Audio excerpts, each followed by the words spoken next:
Dears, എല്ലാവർക്കും നമസ്കാരം.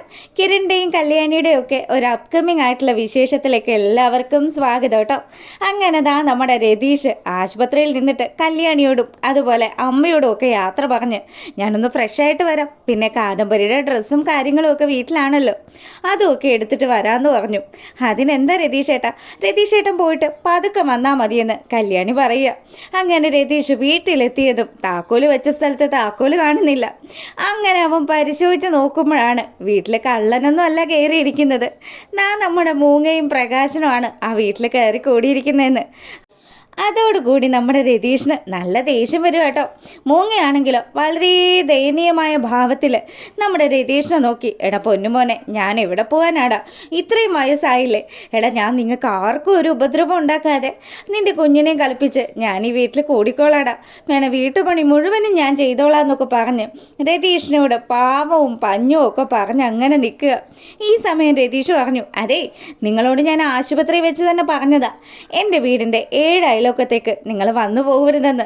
എത്ര പറഞ്ഞാലും നിങ്ങൾക്ക് മനസ്സിലാവില്ലേ, നിങ്ങൾ എന്നെ സഹായിച്ചത്രയും മതി, ഇനി സഹായിച്ച് എന്നെ ബുദ്ധിമുട്ടിക്കരുതെന്ന് പറഞ്ഞ് രതീഷ് കൈകൂപ്പി നിൽക്കുക. ഈ സമയം മൂങ്ങയാണെങ്കിൽ, എടാ മോനെ, എനിക്ക് പോകാൻ വേറൊരു സ്ഥലവും ഇല്ലടാ, എടാ പ്രകാശനുണ്ടല്ലോ, പ്രകാശൻ ഇപ്പോൾ ആശുപത്രിയിലേക്ക് പോന്നിട്ടുണ്ട്, വിക്രത്തിന് എന്തോ അത്യാഹിതം സംഭവിച്ചിട്ടുണ്ടടാ, അവൻ എന്താ പറ്റിയെന്നൊന്നും അറിയാണ്ട് എൻ്റെ മോൻ ചങ്ക് തകർന്നാ പോയിരിക്കുന്നത്. ഇത് കേട്ടതും നമ്മുടെ രതീഷ്, അപ്പോൾ അവന് കിട്ടിയതൊന്നും നിങ്ങൾ അറിഞ്ഞില്ല അല്ലേ, എന്തായാലും അവന് കിട്ടേണ്ടത് തന്നെ കിട്ടി. അവൻ ചില്ലറ കാര്യങ്ങളല്ലല്ലോ ചെയ്തു വെച്ചിരിക്കുന്നത്. അവനെപ്പോലെ ഉള്ളൊരു ദുഷ്ടന് കിട്ടാവുന്നതിൽ വെച്ച് ഏറ്റവും നല്ലൊരു ശിക്ഷ ഇപ്പോൾ കിട്ടിയിരിക്കുന്നത്. കിരണിൻ്റെയും കല്യാണിയുടെയും ഒക്കെ കയ്യിൽ നിന്ന് നല്ല തല്ല് കിട്ടിയിട്ടുണ്ട്. പാവം ആ താരയെന്ന് പറയുന്ന മിണ്ടാത്ത ആ ഒരു സ്ത്രീയെ കൊല്ലാൻ നോക്കിയത് അവൻ അത് കിട്ടിയാൽ പോരാ, ശരിക്കും അവനെ പോലീസിൽ പിടിപ്പിക്കേണ്ട കാര്യങ്ങൾ അവൻ ചെയ്തു വെച്ചിരിക്കുന്നത്. എന്തായാലും കിരണും കല്യാണിയും ഒക്കെ അവർ കുറച്ച് മനസാക്ഷിയുള്ള കൂട്ടത്തിലായതുകൊണ്ട് തന്നെ അവനിപ്പോൾ രക്ഷപ്പെട്ട് നിൽക്കുന്നതാണെന്ന് പറഞ്ഞു. പിന്നീടാണെങ്കിലും ആശുപത്രിയിലെത്തിയ നമ്മുടെ പ്രകാശം കാണുന്നത് നമ്മുടെ സരയുനെയാണ്. അപ്പോൾ വിക്രത്തിൻ്റെ അടുത്ത് പോയി സരയു ആ ഡീലൊക്കെ സംസാരിച്ച് മടങ്ങി വരുന്ന വഴിയാണ്. പ്രകാശം നേരെ പോയി സരയുനോട് ചോദിച്ചു, എന്താ മോളെ, എൻ്റെ മോൻ എന്താ പറ്റിയത്, അവന് വയ്യാന്നൊരു ഫോൺ വന്നു, എനിക്കറിയില്ല, ആലോചിച്ചിട്ടൊരു എത്തും പിടിയും കിട്ടുന്നില്ല, എൻ്റെ മോൻ എവിടെയാണ് ഉള്ളതെന്നൊക്കെ ചോദിച്ച് പ്രകാശിന് ഇമോഷണലായിട്ട് സംസാരിക്കുക. അത് പ്രകാശം സങ്കടപ്പെടുകയൊന്നും വേണ്ട, പ്രകാശിൻ്റെ മോന് പ്രത്യേകിച്ച് കുഴപ്പമൊന്നുമില്ല, എല്ലാത്തിനും കാരണക്കാരി ആ കല്യാണിയാണ്. അവൾ ഒറ്റൊരുത്തിയാണ് എൻ്റെ ജീവിതവും വിക്രത്തിൻ്റെ ജീവിതവും ഒക്കെ തകർത്തത്. അവളെക്കുറിച്ച് അധികമൊന്നും പറയണ്ട മോളെ, അവൾ ഒറ്റൊരുത്തിയാണ് എൻ്റെ ജീവിതം കോഞ്ഞാട്ടയാക്കിയത്.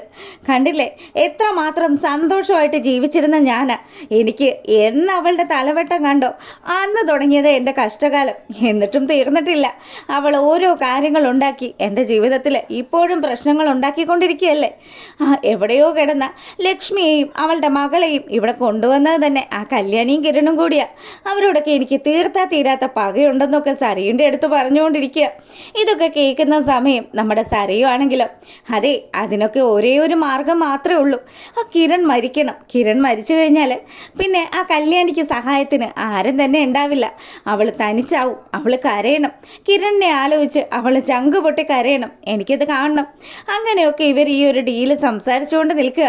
എന്തായാലും മോളെ കണ്ടത് നന്നായി, ഞാനേ വേഗം പോയി എൻ്റെ പൊന്നു മോനെ ഒന്ന് കാണട്ടെ.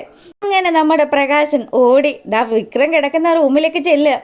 വിക്രത്തെ കണ്ടതും വികാരഭരിതനായിട്ട് നമ്മുടെ പ്രകാശൻ കണ്ണുകളൊക്കെ നിറഞ്ഞൊഴുകി. എന്താണ് ഞാൻ ഈ കാണുന്നത്, എൻ്റെ ദൈവമേ, ഇതിനു വേണ്ടി ഞാൻ എന്ത് തെറ്റ് ചെയ്തിട്ടാ, എനിക്ക് എല്ലാം ഇപ്പോഴും തിരിച്ചടി തന്നെയാണല്ലോ. നിന്നെ രാജകുമാരനാക്കാൻ വിചാരിച്ചതല്ലേടാ ഞാൻ, എന്നിട്ട് ഇപ്പം ഞാൻ കാണുന്ന കാഴ്ച എന്താണെന്നൊക്കെ പറഞ്ഞ് പ്രകാശം കരയാൻ തുടങ്ങിയതും വിക്രമാണെങ്കിലും, എൻ്റെ ദൈവമേ, എനിക്ക് പ്രത്യേകിച്ച് പ്രശ്നങ്ങളൊന്നുമില്ല, ഇനി നിങ്ങൾ ഇവിടെ വന്ന് ഒരു സീൻ ക്രിയേറ്റ് ചെയ്യല്ലേ, എന്തൊരു കഷ്ടമായതെന്നൊക്കെ പറഞ്ഞ് ഭയങ്കരമായിട്ട് നമ്മുടെ വിക്രം ഷൗട്ട് ചെയ്തു. എന്താ മോനെ നീ അച്ഛനോട് ഇങ്ങനെയൊക്കെ പറയുന്നത്, നിങ്ങൾ പിന്നെ ഞാൻ എന്താ പറയേണ്ടത്, എനിക്ക് നിങ്ങളെ ഒന്ന് കാണുന്നത് പോലും ഇഷ്ടമല്ല, സത്യം പറഞ്ഞാൽ ഞാൻ ഈ അവസ്ഥയിലാവാൻ കാരണക്കാരൻ നിങ്ങൾ തന്നെയാണെന്ന് പറഞ്ഞ് പ്രകാശിനെ കുറ്റപ്പെടുത്തുക വിക്രം. അങ്ങനെ വിക്രം കുറ്റപ്പെടുത്തിയത് പ്രകാശിന് താങ്ങാവുന്നതിനും അപ്പുറം ആയതുകൊണ്ട് അതുകൊണ്ട് തന്നെ പ്രകാശൻ പതുക്കെ ആ ഒരു റൂമിൽ നിന്ന് വെളിയിലിറങ്ങി. അതിനുശേഷം ആ വരാന്തയിലൂടെ നടക്കുന്ന സമയമാണ് രതീഷ് ആശുപത്രിയിലേക്ക് തിരിച്ചെത്തുന്നത്. അപ്പം രതീഷും നമ്മുടെ കല്യാണിയും ദീപയും ഒക്കെ വളരെ സന്തോഷത്തോടു കൂടി പ്രകാശൻ്റെ കാര്യങ്ങളൊക്കെ സംസാരിച്ചുകൊണ്ട് നിൽക്കുക. അതെ കല്യാണി, ഞാൻ വീട്ടിലേക്ക് ചെന്നപ്പം അവിടെ എനിക്ക് 2 അതിഥികളുണ്ടായിരുന്നു. ആരാ രതീഷേട്ടാ അവിടെ അതിഥികളായിട്ടുണ്ടായിരുന്നെന്ന് കല്യാണി ചോദിച്ചു. ഇത് കേട്ടതും കിരൺ പറഞ്ഞു, ആരാകാനാ, മിക്കവാറും നിന്റെ അച്ഛനും അമ്മുമ്മയും തന്നെ ആയിരിക്കും. ദേ കിരണേട്ടാ, ഞാൻ ഒരുപാട് തവണ പറഞ്ഞിട്ടുണ്ട് അയാൾ എൻ്റെ അച്ഛനാണെന്നൊന്നും കിരണേട്ടൻ പറയരുത് കേട്ടോ. എൻ്റെ പൊന്നുമോളെ ഒന്ന് നാക്ക് പിഴച്ചതാണെന്ന് പറഞ്ഞു. അങ്ങനെതാ കിരണും കല്യാണിയും ഇവരെല്ലാവരും സന്തോഷത്തിൽ നിൽക്കുമ്പം പ്രകാശൻ്റെ മനസ്സിൽ മുഴുവനും കിരണിനോടും കല്യാണിയോടും ദീപയോടും ഒക്കെയുള്ള തീരാത്ത പകയാണ്. എന്തായാലും ഇവരെല്ലാവരും കാരണമാണ് തൻ്റെ മകൻ ഇന്ന് ഈ ഒരു നിലയിൽ കിടക്കുന്നത്. എല്ലാത്തിനും കാരണക്കാരൻ കിരൺ എന്ന് പറയുന്നവനാണല്ലോ എന്നൊക്കെ ആലോചിച്ചുകൊണ്ട് വെറി പൂണ്ട് നിൽക്കുക.